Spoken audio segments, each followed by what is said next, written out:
My parents fired me to save money. Now their business is crumbling and I'm leading the competitor that's buying them out for pennies. I am Ethan Clarke. I'm 38 years old, and after 15 years of establishing my family's business from the ground up, my parents fired me because I was too pricey. Before I explain how their desperate, panicked calls resulted in the most amazing corporate takeover you've ever heard of, please let me know where you are watching from in the comments section below. It's always exciting to see how far these stories spread. It happened on Tuesday. I recall the air in the conference room being stale and dense, with an unspoken tension that made the back of your neck tingle.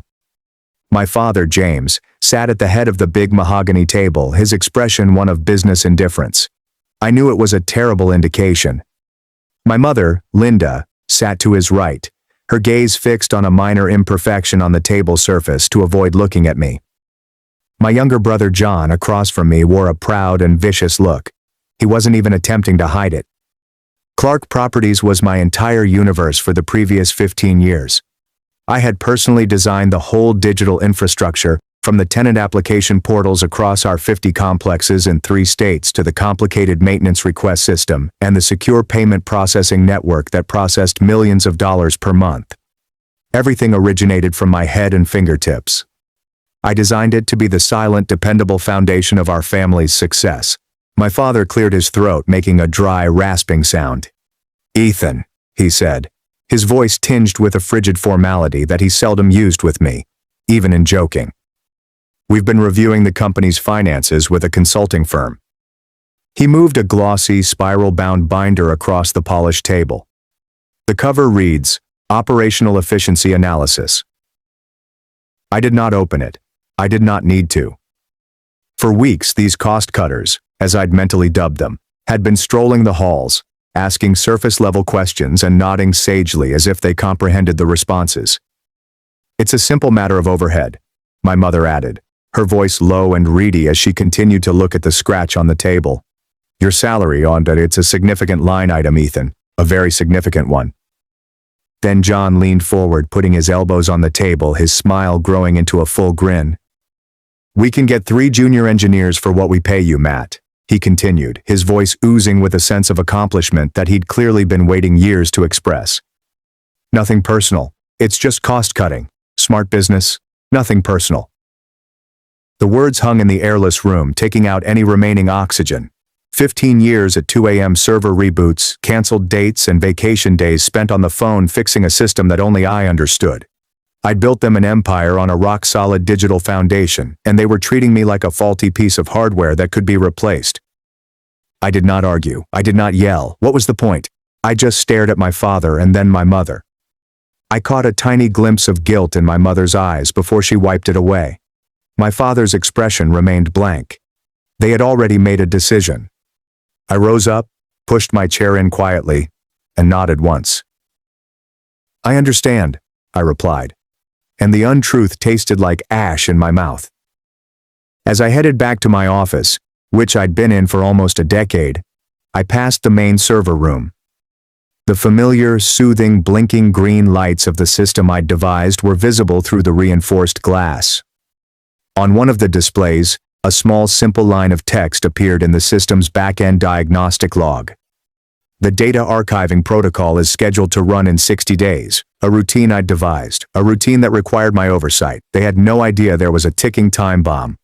I stepped inside my office and grabbed an empty cardboard box. Packing up 15 years of your life is an unusual task. It doesn't take as long as you'd expect. A few framed images of friends, a coffee cup that read "World's OK Coder," and a stack of technical manuals that I had virtually memorized. The entire time, a reel of memories went in my head, not the nice ones, but the minor ones. The 1,000 minor moments of being taken for granted that I had purposefully disregarded for years. I wasn't only their son, I was essentially their first employee. I remembered the real beginning, working from the wet, musty basement of their first little office building. While they were out hustling, making deals and shaking hands, I was down there, surrounded by cinderblock walls, powered by lukewarm coffee, and an almost naive faith in what we were creating together. I taught myself to code because we couldn't afford to employ a professional, not because I like it at first. I was the one who put together our first server from recycled parts and stretched Ethernet cables across the ceiling using a staple gun. The system grew naturally as the company expanded. One property complex grew to 5, then 20, and finally 50 throughout Ohio, Pennsylvania, and West Virginia. With each purchase, the system I created got more complex and necessary. It was more than just a convenience, it was the company's primary nervous system. It processed rent payments with merciless efficiency. It dispatched maintenance staff using an algorithm I devised to minimize travel time while increasing tenant satisfaction, allowing us to maintain the greatest occupancy rates in the region. It was our single most significant competitive edge, and I was the architect. The difficulty was that I was the only person who genuinely understood it. That was not by choice. It was based on budget. For at least the last 5 years, I'd been almost asking them to invest in establishing a professional technology department. I'd stroll into my father's large office, equipped with detailed plans and charts demonstrating the exponential growth of data and user requests. "Dad, we need to hire at least 2 support techs," I'd say, pointing to a graph that showed our server load approaching critical levels. "And we must start detailing the system architecture. If I get struck by a bus tomorrow, you'll be flying blind." My father would recline back in his beautiful leather chair, which I knew my system had paid for multiple times, and offer me that placating, condescending smile. "Son, the money is tight right now. Every spare dollar has to go into acquiring that new property portfolio in Pittsburgh. Besides," he'd add with a hearty pat on my shoulder, "you handle it all so well on your own. Why pay for more people when we have the best right here?" My mother's approach was different and milder in terms of invalidation. "Oh, Ethan, you always worry so much," she'd say, raising her hand as if to shoo away a fly. "It's all just computers and wires. As long as the rent checks keep coming in, it's working. Don't overcomplicate things." I recall one Thanksgiving clearly. I was due to attend my then-girlfriend's family dinner, which was a significant step for us. My phone blew up at 2 p.m., right as they were bringing the turkey out of the oven. A power surge at one of our primary data centers compromised a critical database. I spent the next 6 hours on the phone and remotely signed in, slowly rebuilding the index from a backup. I saved the company from a possible week-long downtime. When I called my father late that night to tell him the danger had been avoided, he simply responded, "Good job, son. Knew you could handle it." Then she told me about the magnificent turkey John had cut. He never inquired what I'd missed. My girlfriend and I broke up a week later. David, our head of maintenance, appeared to be the only one in the entire organization who understood it. David was a lifer, with calloused hands and motor grease stuck under his fingernails. He'd seen me grow from a tiny child in the basement to the man who oversaw the entire digital show. After another difficult budget meeting, he found me in the server room, staring at the blinking lights. "Don't let him get to you, Matt," he replied with a low groan. "This whole place, this entire 50-complex operation runs on what's inside your head. They haven't got a clue. They think it's the buildings that make the money. It's not. It's this." He tapped the glass of a server rack with his fat finger. "It's you." His remarks provided some consolation, but the irritation grew, especially once John officially joined the team. He had finished with a business degree, and my parents promptly appointed him vice president of operations. He received a corner office, a large expense account, and a complete lack of understanding of how the business actually operated. I recall him coming into my office seeing my whiteboards covered in complicated diagrams, and remarking, "So you just make the computers work? Seems pretty straightforward." He saw me as the nerdy elder brother, the man in the back room who served a necessary but costly purpose. He despised my income because he couldn't measure my labor using one of his simple spreadsheets. I was seen as a problem to be solved rather as an asset to be valued. Then came the consultants. They were introduced to us by Mr. Paul, an old family friend who played golf with my father on Saturdays.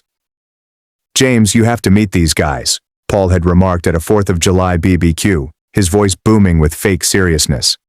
"They're absolute wizards. They'll find efficiencies in your operation you never even knew you had." The wizards from Cost Slashers Incorporated were 2 suave guys dressed in outfits that probably cost more than my first automobile. They spoke solely in buzzwords: synergy, optimization, right-sizing, and value-added attrition. To minimize costs, they created colorful charts and slick PowerPoint slides that expressed the same thing in 100 different ways. What is the greatest, simplest, and most value-added cost to eliminate? They highlighted with a flourish the highly compensated head of engineering who, in their expert view, could be readily replaced by a team of cheaper, younger, and more flexible people. They shared their findings with my parents in the main conference room. I was invited but not requested to speak. I basically had to sit there and listen as these two charlatans, who most likely couldn't tell the difference between a server and a microwave, described how my 15 years of specialized knowledge was a disadvantage. "You're paying for legacy knowledge," one of them stated calmly, glancing at my father. "In today's fast-moving tech landscape, you want nimble, hungry juniors. You can get 3 of them for this one salary. Think of the immediate ROI."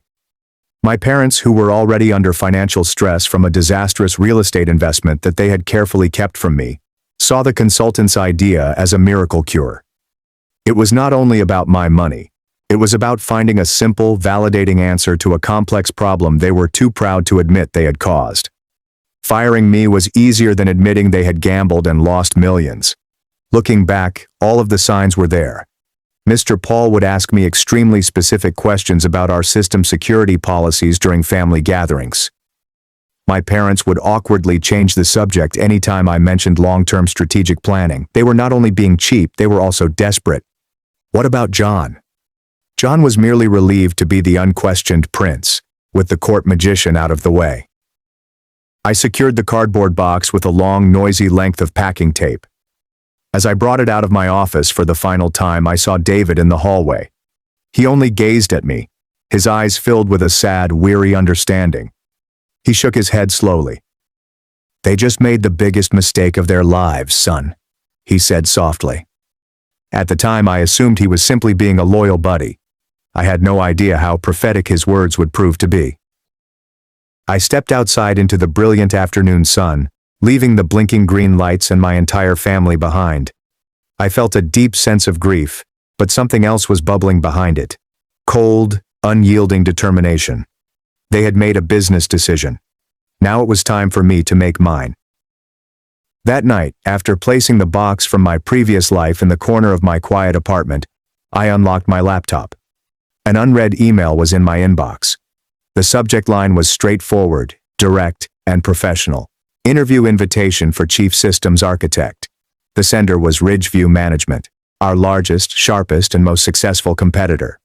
The first 2 months after I left Clarke Properties were a bizarre and surreal period of silence.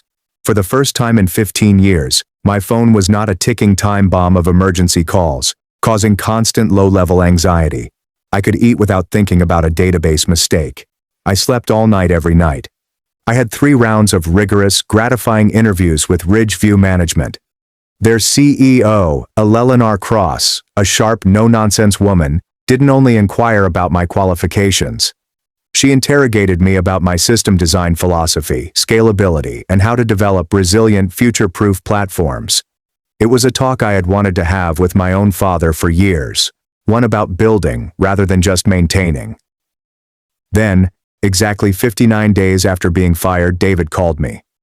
It wasn't on my old work phone, of course, but on my personal cell, which only a few individuals had. "Matt, it's David," he replied, his voice tense with a tightness I recognized all too well. It sounded like something broke. "We've got a problem. A big one." "What's going on, David?" I said, my heart beginning to beat with a familiar, unwanted rhythm. "The system's acting up, badly. Maintenance requests are vanishing into thin air. It's not just a glitch, it's like they were never even filed. John's new hotshot tech kid, Chad, keeps telling everyone it's a minor caching issue." Chad. I knew him from a quick, uncomfortable introduction before I left, young and confident, with a resume full of fashionable buzzwords and a smirk that was a cheap imitation of John. "It's Mrs. Gable in 12B, Matt," David said, his voice lowering. "She's 80 years old. I live alone. Her ceiling is about to collapse from a pipe leak. She's been calling for 3 days. Chad just keeps telling her to submit a ticket online, but the portal is broken. She's been calling my personal cell. Crying. I don't know what to do." The picture of this poor elderly woman afraid in her own home chilled my blood. This wasn't about servers or programming anymore. This was about people. It's not a caching issue, is it, David? I asked gently. There was a prolonged pause. No, son, it's not. Feels different. Feels like the whole thing is starting to rot from the inside out. I knew what it was. Tomorrow marked day 60 of the data preservation protocol. I had built a powerful script that would run quarterly, a housekeeping measure for transferring old inactive records to a deep storage server. This conserved space and kept the active database compact and speedy. However, it was not and never intended to be a fully automated procedure. It took manual supervision to distinguish between truly ancient data, such as a renter who moved out 3 years ago, and recently active data that had not been updated in a few weeks. It was fail-safe, a human check in the system to prevent precisely what was about to occur. Without my supervision, the script would operate blindly. It would flag a 3-month-old leasing agreement as inactive and archive it, rendering it unreachable to the front-end systems. It would look for a recent payment record and proceed in the same manner. It would not simply be a glitch, it would be a systematic and cascading data calamity. I described it to David in the clearest way I could. He uttered a lengthy, passionate curse beneath his breath. "I'll try to tell them," he said. But we both realized it was pointless. John refused to listen to an old maintenance person over his new IT genius. The next day, the storm hit full force. My phone began ringing around 9 a.m. The first call came from John. His voice was filled with displeasure, not alarm. "Hey Matt, that maintenance thing is a little worse than we thought. Chad's having some trouble tracking it down. What's the admin password for the root database?" It was a fundamentally irresponsible query, like requesting the launch codes for a nuclear silo. Giving him the password would be corporate suicide. "I'm no longer an employee, John," I explained gently, my voice steady. "I can't give you that information. It would be a massive security breach." "Don't be like that. We're family. Just help us out." "You define the terms of our relationship, John. It's business. And I'm no longer in business with you," I responded. Then I disconnected. An hour later, my mother called. Her voice was full of strained sweetness. "Ethan, honey, your brother is really struggling. He's so stressed. Can't you just come in for a little while, just to point him in the right direction?" "Mom, I don't work there anymore. It wouldn't be appropriate."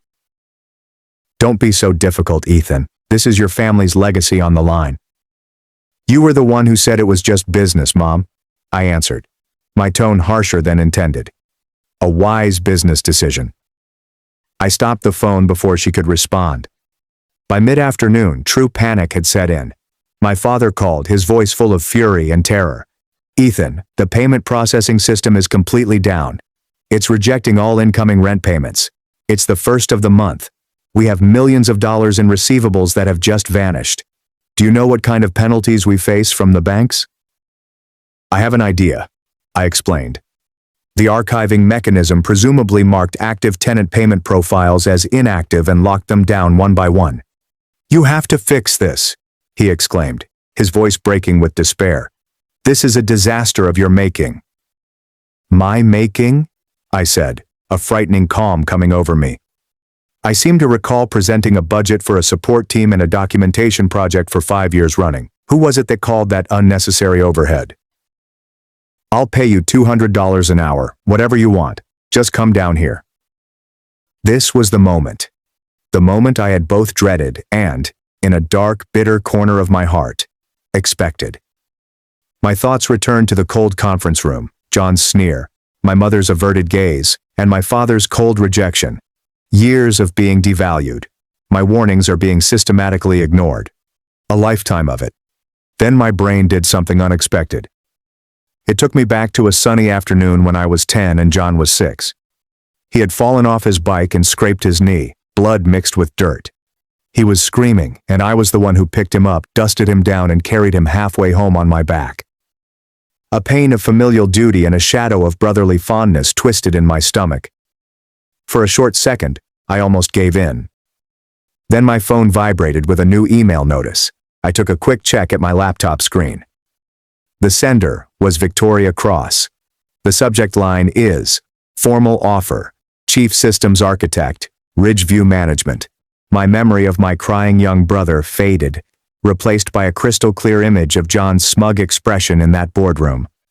The internal conflict was resolved. My determination solidified into something as strong and impenetrable as forged steel. "Dad," I whispered into the phone, my voice steady and clear like a bell. "You have made a business decision. I've also made one." Before he could react, I hung up. I opened the email from Ridgeview. My income was 30% higher than what my father had been paying me. It featured a large signing bonus and stock options in a growing company. But it was more than just money. That was the title. It was all about respect. It was an opportunity to create something amazing without having to beg for the necessary tools. The phone rang again. It was John, his voice wild and hysterical. "It's $500 per hour, Matt. $500. Simply name your pricing. We will give you a part in the company. Please." I let it go to voicemail. I typed a one-word response to Victoria Cross. "Accepted." Then I shut off the phone. For the first time in my adult life, quiet seemed peaceful. Starting with Ridgeview management felt like walking out of a black and white film and into magnificent Technicolor. The workspaces were sleek and modern, created for cooperation, with floor-to-ceiling windows and a calm, concentrated energy. On my first day, Victoria Cross personally walked me to my new workplace. It was a corner office with a spectacular view of the downtown skyline. "This is your space, Ethan," she stated, her tone straight and respectful. "Your team is made up of 4 senior engineers, all of whom are top tier. The welcome packet includes your first-year budget. We hired you because you're among the best. We trust you to create the industry's most robust, scalable, and secure property management platform. My door is always open. Don't be afraid to ask for what you need. This is what I need." The words were simple, but they seemed revolutionary. For 15 years, my professional existence was defined by what I could not have. Here, I was asked what I needed to be successful. It was confusing in the greatest way. My new crew was fantastic. They were dedicated professionals who were truly eager to collaborate with me. When I presented my early architectural drawings on a huge whiteboard, they saw potential rather than obstacles. They posed sharp, insightful questions. They questioned my assumptions in a good manner. We spent the entire afternoon arguing the benefits of 2 different database technologies. We were collaborating to create something greater together. It was everything I'd ever dreamed in a professional setting. Linda, one of my engineers, discovered a technique to optimize a search query I had created, resulting in a half-second response time. Instead of being defensive, I was excited. "That's brilliant," I assured her. "Implement it."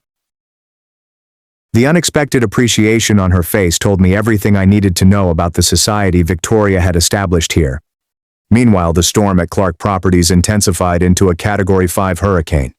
David kept me updated via sporadic, inconspicuous text messages and brief broadcasts from a war zone. They attempted to restore from a server backup, one text read. It was 1 week old. They deleted the last 7 days of maintenance logs and payment data. Chad blames a corrupted server problem.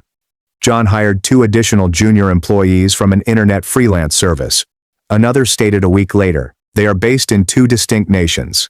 It's like seeing 3 kids try to solve a Rubik's Cube by bashing it with a hammer during a terrible video chat. The upheaval was no longer simply internal. The tenants were furious. Negative reviews were appearing on Google and Yelp like toxic mushrooms. Occupancy rates, once my family's proudest metric, were beginning to decline.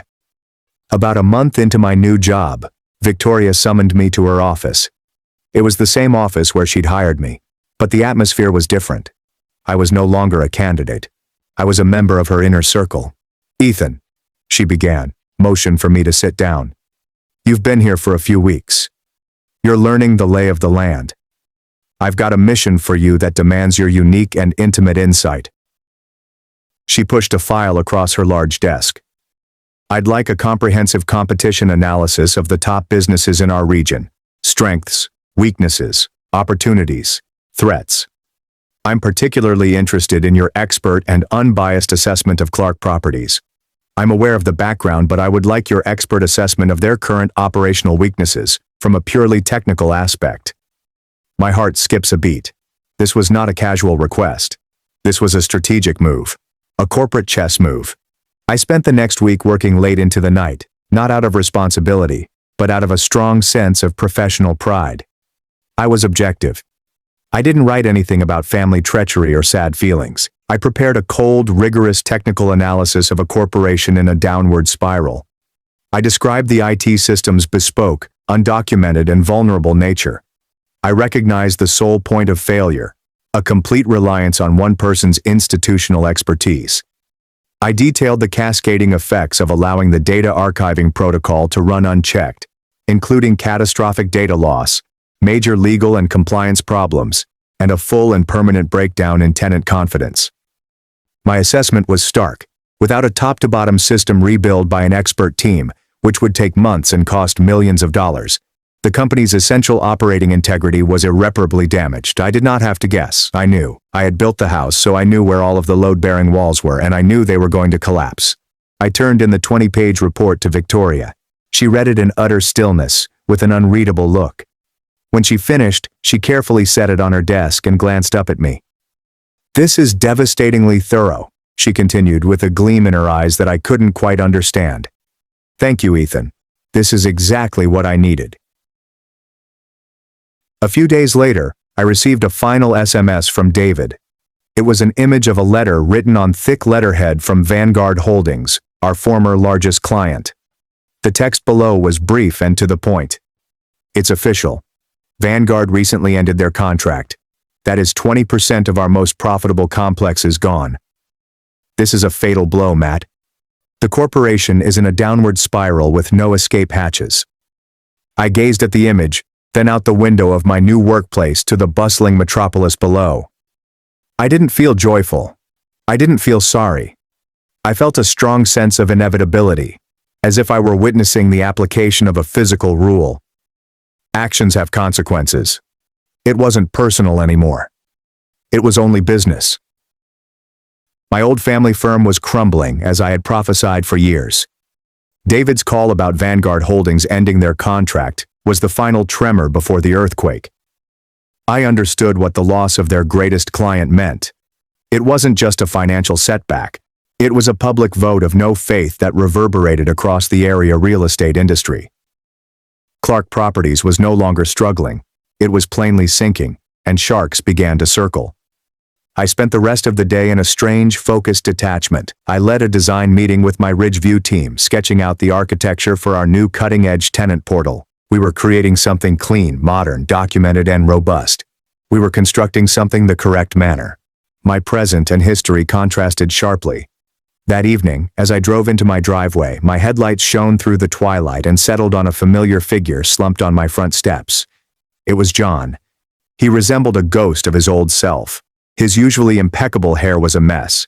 His fine suit was rumpled and damaged, and the typical sneer on his face had vanished, replaced by a raw, hollow-eyed desperation that was terrible to see.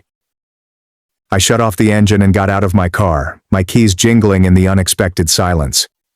I stepped carefully towards him. He stood up as I approached, his hands deep in his pockets and his shoulders bowed in defeat. "Matt," he replied, his voice scratchy and broken. We need to talk." "There's nothing to talk about, John," I said flatly, devoid of feeling. I kept my hand on the car door.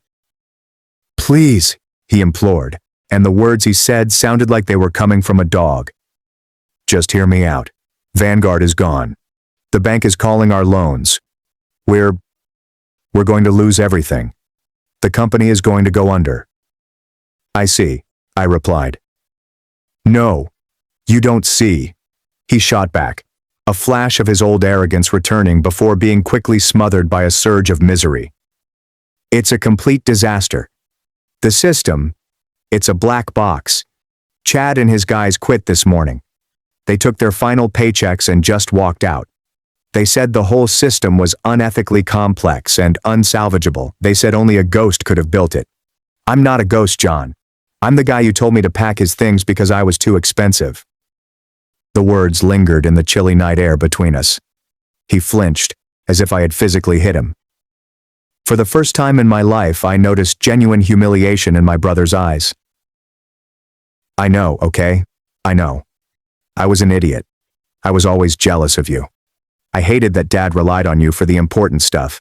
I was a stupid, arrogant fool. Dad and Mom, they were stupid too. We were all stupid. But this is our family's legacy, Matt. Dad built this company from nothing. No, John, I replied, my voice dangerously soft, cutting through his rant. Dad signed the papers. I built the engine that made it run for 15 years. And you all decided to throw the mechanic out and let the chauffeur try to fix it. How did that work out for you? He had no response to that. He only stared at me, his face pale and weary against the yellow glare of the porch light. The insurance company is threatening to drop us because our maintenance records are missing, he murmured, the words rushing out. The bank is threatening to freeze our assets. It's not just one thing, Matt, it's everything. It's all falling apart at once. He took a step forward. Just help us, he begged, his voice breaking. I am begging you. Name your price, any price. $1 million, a stake in the company, whatever you want. Just come back and fix it. Please. You're the only one in the world who can. I stared at my brother, the golden child who had everything delivered to him on a silver platter, who had now fallen so low that he was standing on my doorway, crying for help. A small, fatigued 10-year-old part of me felt pity. However, it was buried under 15 years of being considered as a utility. It was overshadowed by the remembrance of that smug smirk in the cold conference room. I took a big breath, and the air in my lungs felt clean and fresh. You said you could run the company without me, John. You said it was just business. Well, this is the result of your business decision. Finally, I went to my front door and unlocked it. Now you have to live with it. I went inside and shut the sturdy oak door, the click of the latch reflecting the gravity of my remarks. I did not watch him leave. I walked into my kitchen, leaned against the counter, my heart beating and my hands shaking slightly. It was over. That was the last word, or so I thought. The next morning, I was in a strategy meeting at Ridgeview when my phone, which was on the table, vibrated. David sent a text. My hands were still a little shaky when I lifted it up. It was not a message. It was a photograph. A photograph of a fresh white large envelope on the reception desk at Clarke Properties. The return address was from a famous downtown legal firm that I knew for handling significant business deals. But it was the name placed quietly behind the legal firm's logo that caused the air to pour out of my lungs. Ridgeview Management. I own my own corporation. I mumbled an apology and excused myself from the meeting, my mind running at 1,000,000 miles per minute. I proceeded to the end of the hall, to the window that overlooked the city, and called David. He picked up on the first ring. What is that, David? I questioned, my voice scarcely audible. A courier just dropped it off, he explained, his voice full of astonishment and disbelief. It's addressed to your father, your mother, and John. I saw the letterhead, Matt. What did you do? I didn't do anything, I admitted. And that was the truth. I had no idea what was coming. I hung up and walked, almost in a daze, straight to Victoria Cross's office. Her door was open. She noticed my expression and welcomed me in with a small nod. You've heard, and I take it, she remarked quietly, her fingers curled on her desk. Heard what, Victoria? What's going on? That letter. She gave a faint, contented smile that did not quite reach her eyes. It was the smirk of a grandmaster who had just gotten her opponent into checkmate. Your competitive analysis was very persuasive, Ethan. Pointed out a unique and time-sensitive opportunity. A company with a valuable portfolio of properties, crippled by a catastrophic but eminently fixable operational failure. In the world of mergers and acquisitions, that's what we call a perfect target. She leaned forwards. The board approved the move last night. We made a formal, non-negotiable offer this morning. A low one, I might add, given their current state of extreme distress. They'll have no choice but to accept. It's either this or Chapter 7 bankruptcy. It took me a moment to comprehend the vast, breathtaking scope of what she was saying. Ridgeview was purchasing Clarke Properties. My new employer was purchasing my previous one. And there's one more thing, she said, grabbing a folder from her desk. It was a copy of the official offer letter. A key non-negotiable condition of this acquisition. She turned the sheet around and pointed to a specific clause, Section 4, subsection B. My eyes landed on my name. As a condition of this transaction, Mr. Ethan Clarke, Ridgeview Management's Chief Systems Architect, will be appointed to manage the comprehensive technical audit and subsequent system integration of all Clarke Properties assets. I looked at the words and then back at Victoria. The universe tilted on its axis before snapping back into bright, vivid focus. I wasn't the only guy who declined to help. I wasn't the only person who had been vindicated. I was now in charge. My family's urgent calls had finally halted, because they would now have to make an appointment to speak with me. The acquisition announcement detonated within Clarke Properties' hollowed-out shell. David subsequently informed me that when my father opened the lawyer's letter, he read it 3 times, his face turning a gray color David had never seen before. My mother merely sat on the nearest chair, her hands quivering, and gazed into the middle distance. What about John? John just stood there, stunned at the truth of the situation, until it all came crashing down on him like a physical blow. Their business, their family legacy, was being sold for pennies on the dollar to their main competitor, and I was the face and motor behind that takeover. A week later, I walked back through the Clarke Properties building's glass doors for the first time since being abruptly sacked. But I was not coming in as an embarrassed son. I walked in as a senior executive from the new parent firm, accompanied by 2 members of Ridgeview's quick, efficient transition team. As we walked in, the few remaining employees looked up from their desks, their eyes wide with a powerful combination of terror and interest. My parents and John stood in the doorway of my father's old office, waiting for me. They appeared smaller, diminished by the weight of their failure. "Ethan," my father began, his tone strained and hesitant. "Mr. Clarke," I corrected him, my tone polite but strong, establishing an immediate and insurmountable difference. "Perhaps we should all convene in the conference room to discuss the transition plan." The shift in address of the chilly professional title struck them harder than any angry words could. It drew a line in the sand as sharp as a razor. On this day, in this building, I was neither their son nor their brother. I represented their new reality. We sat in the same conference room where I had been abruptly fired. The irony was so heavy that I practically tasted it. This time, I sat at the head of the table, like my father had always done. I presented the transition strategy with calm, professional accuracy, my voice never faltering. I discussed asset evaluation, operational audits, and personnel reviews. I did not gloat. I did not raise my voice. I didn't even make eye contact for any longer than was professionally required. My cool, detached professionalism served as both my armor and weapon. They understood the lingo, the language of business, and it was now being utilized to clearly inform them that they had lost complete control. "The first order of business," I said as I glanced at a wallboard that was barely above his head, "is a complete top-to-bottom overhaul of the IT infrastructure. My team will begin a full diagnostic tomorrow morning. John, you'll need to provide them with all existing administrative credentials and any and all documentation." "There is no documentation," John said, his gaze locked on the tabletop. "I'm aware," I responded, my voice as flat as a dial tone. "Then you'll just provide the credentials. My team will create the documentation. We do things correctly at Ridgeview." After the meeting, as I was packing my leather briefcase, my mother approached me, her eyes filled with unshed tears. "Ethan, can we please just talk for 5 minutes as a family?" A part of me felt a twinge of old guilt, but I knew that giving in even slightly would erode the wall I had fought so hard to create. I needed to see this through. "Mom," I began, my voice softening slightly, a deliberate amount of grace. "Right now my absolute priority is to stabilize this company, to protect Ridgeview's investment. Any conversations about non-business matters are best saved for another time and another place." I then turned to her, my voice becoming more official. "We can schedule a follow-up through my assistant if you have any further operational questions." She recoiled, like if I had slapped her. The boundary was established. It was absolute. She understood. The weeks that followed were a bizarre exercise in undoing my own life's work. My intelligent and efficient Ridgeview staff marveled at the complexity and inventiveness of what I'd constructed entirely on my own, and they shook their heads in bewilderment at the complete lack of support and documentation.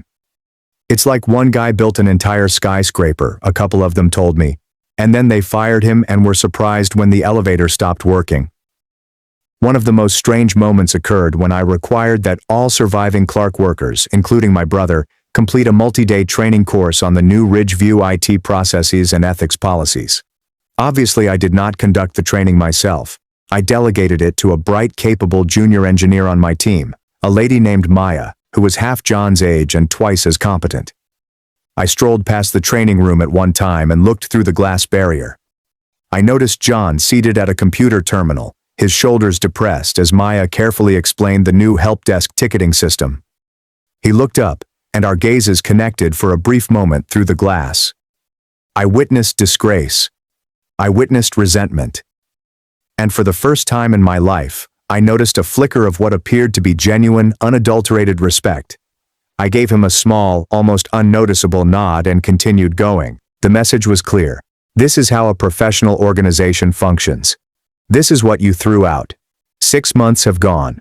Clarke Properties' integration into the Ridgeview portfolio was not just successful, it also served as a case study for the organization. Under my guidance, we did more than merely restore the old, dysfunctional system. We tore it down to the studs and started from scratch. It was a work of art, secure, scalable, cloud-based, and so thoroughly documented that any qualified developer could walk in and understand it. Tenant satisfaction, which had touched rock bottom, skyrocketed. Ridgeview's most successful assets were the properties that had previously been losing money. My reputation within the organization was reinforced. I wasn't simply the person who had survived a horrific family betrayal. I was the guy who could transform a sinking ship into a flagship. However, my relationship with my family remained professional and distant. I saw them during quarterly review meetings. I sent courteous work-related emails. The personal link, which I had previously treasured above all else, felt severed, possibly permanently. Then, unexpectedly, my father contacted my personal mobile phone and invited me to join him for supper, just the two of us. I hesitated. My initial inclination was to say no in order to maintain the gap. But something in his voice, a deep weariness I'd never heard before, compelled me to acquiesce. We met in a quiet, old-school steakhouse, a neutral setting filled with the faint hum of other people's discussions. For a long time, we ate in awkward quiet. Finally, he set down his fork and knife, properly placed on his plate. He glanced at me with tired, hooded eyes. "I was wrong, Ethan," he continued, his words coming out slow and heavy, as if each one was a horrible burden he had to bear. "Your mother and I were wrong. Terribly, fundamentally wrong." I did not say anything. I simply listened, my expression neutral. I was not going to make things easy for him. "It wasn't just the money," he said, lowering his gaze to the white tablecloth. "It was pride. My pride. We made a bad investment, a speculative land deal down in Florida. It went south. We were deeper than we ever let on to anyone, especially you. We were facing the possibility of Chapter 11 bankruptcy." He drew a nervous breath and sipped some water. "And then Paul, our friend, your godfather, he was in my ear constantly. He kept telling me how bloated our operational costs were, how we were living in the past. He was the one who introduced us to those consultants. He pushed it, Matt. He said it was the only smart move, the only way to free up capital and save ourselves. He made it sound so simple, so logical, a lifeline." He looked up, and for the first time I saw a broken man rather than a failing businessman. We were scared. And we were ashamed. It was easier to believe a stranger in a suit who told us what we wanted to hear than to admit to our own son that we had failed. That we had put the family's legacy at risk. He stopped, his voice cracking. He played on my deepest fear, that I wouldn't have anything to leave for John. "James," he would ask, "what will John inherit if this all goes wrong? You are doing this for him." He stared me in the eyes. "We sacrificed you to save our own pride." This was the missing piece to the puzzle. The one who gave the entire horrible scene a terrible kind of meaning. It didn't excuse what they did, far from it, but it did reframe the situation. They weren't simply cruel. They were desperate, weak, and had been expertly managed. "Paul?" I inquired quietly. "Why would he do that to you? He was your best friend." My father gave a sour, humorless laugh that ended with a cough. "Best friend? Yeah. We found out a month after the Ridgeview acquisition was announced. His lawyer accidentally sent an email to our old accountant. Paul had a shell company set up, ready to make a lowball offer. He was planning to buy us out for 10 cents on the dollar the moment the bank called our loans. He wasn't trying to help us save the company. He was trying to push it off a cliff so he could pick through the wreckage." He shook his head slowly, the weight of the two betrayals weighing on him. "We were so busy betraying you. We never saw the real snake in the grass." We sat silently for another long minute. He'd confessed. He had exposed the family's guilt on the table between us. It was not an apology asking for forgiveness. Rather, it was a statement of truth. A final and heartbreaking account of the truth. "Thank you for telling me," I finally said. That was all I could provide. It was not forgiveness. It was not an absolution. But it was an acknowledgement. It was a weak and tentative start. The next day, while I was finishing up at work, I received an email. It originated from John's personal account. There was no subject line. I clicked it open, partly anticipating another desperate appeal or a harsh allegation. The email's body comprised merely 3 words. "You were correct." It was not an apology. It was a concession, a surrender, a complete and total acknowledgement of a truth he had spent his entire life rejecting. I stared at the 3 words on the screen for a long time. Then, with a discreet click, I dragged my pointer to an icon that resembled a miniature trash can. I erased the email. I didn't need his concession anymore. My vindication did not stem from his words, my father's confession, the money, or the corner office. It came from work. It always has. Today, I'm sitting in my old office. Naturally, it has undergone renovations. The walls are a pleasant, soothing gray. The furnishings are modern and simple. The old, wheezing server that used to hum in the closet has been replaced with a silent, powerful blade server linked to the Ridgeview cloud. This is my office, yet it is also not. It symbolizes how much has changed, both for the company and for me. From my view, I can watch the city spread out into a lively panorama of possibilities. I'm no longer the guy in the back room who keeps the lights on. I work as a future architect for a company that prioritizes long-term savings over short-term gains. This invests on resilience rather than cutting shortcuts. My family, our relationship is rebuilding. It's a tedious, careful procedure, similar to gluing together a cracked vase. It'll never be the same as before, and perhaps that's okay. It'll be something new, something more honest. There are awkward holiday dinners, complete with extended silences and whispered facts. My father is now quieter and more thoughtful. My mother tries too hard to be kind, and her gestures are filled with sadness that she can't fully express. John works in a junior project management position at another company in another state. I hear he's doing well. He's learning from the ground up as I did. Maybe someday we'll be brothers again. Perhaps not. When I reflect on what transpired, I do not feel triumphant. The anger and bitterness have mostly evaporated, replaced by something quieter. What I feel is tremendous and unwavering clarity. My family made a horrible mistake. They assumed my worth was a number that could be decreased on a spreadsheet. They believed they could replace 15 years of effort, expertise, and institutional knowledge with something cheaper and easier. They dismissed their son. However, they were unable to fire the repercussions. They discovered the hard way that the most expensive asset a corporation can lose is not money. It is irreplaceable knowledge. It's about trust. Finally, this was never intended to be a revenge story. The story was about respect. Respect for the work. Respect for experience. Finally, respect yourself, especially when those who are meant to love you the most fail to do so. You must be the one to determine your own worth, create your own worth, and to stand by it, even if it means standing alone. You must be willing to design your own future, brick by brick, line by line of code, because only a foundation based on actual unmistakable value can ever be shaken.